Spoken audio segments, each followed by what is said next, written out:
ఓం నమః శివాయ, శ్రీమాత్రే నమః. ఈ షార్ట్ వీడియోలో చాలామందికి బ్యాంకుల్లో రుణాలకి వెళ్తూ ఉంటారు. అంటే తాకట్టు పెట్టి డబ్బులు తెచ్చుకోవడం, లేదంటే ఒక ప్రాజెక్ట్ కానీ, లేకపోతే వర్క్షాప్ కానీ, షాప్ మీద రుణం తీసుకోవాలి, అప్పు తీసుకోవాలనుకుంటారు. ఎంత ప్రయత్నించినా అప్పు రాదు. అలాంటి వారి కోసం ఈ ఉపాయం.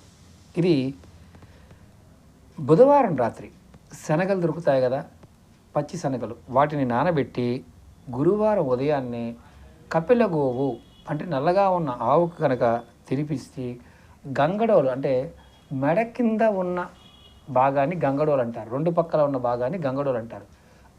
ఆ కింద మెత్తగా ఉండే ప్రదేశాన్ని చక్కగా చేత్తో సవర్ తీయాలి. అంటే ఇలా సవర్ తీయటం వల్ల మీకు మంచి ఫలితం కలుగుతుంది. 2 సార్లు చేయండి చాలు, ఖచ్చితంగా మీకు బ్యాంకు నుంచి రుణం అనేది వచ్చి తీరుతుంది. ప్రయత్నించండి, ఫలితం పొందండి.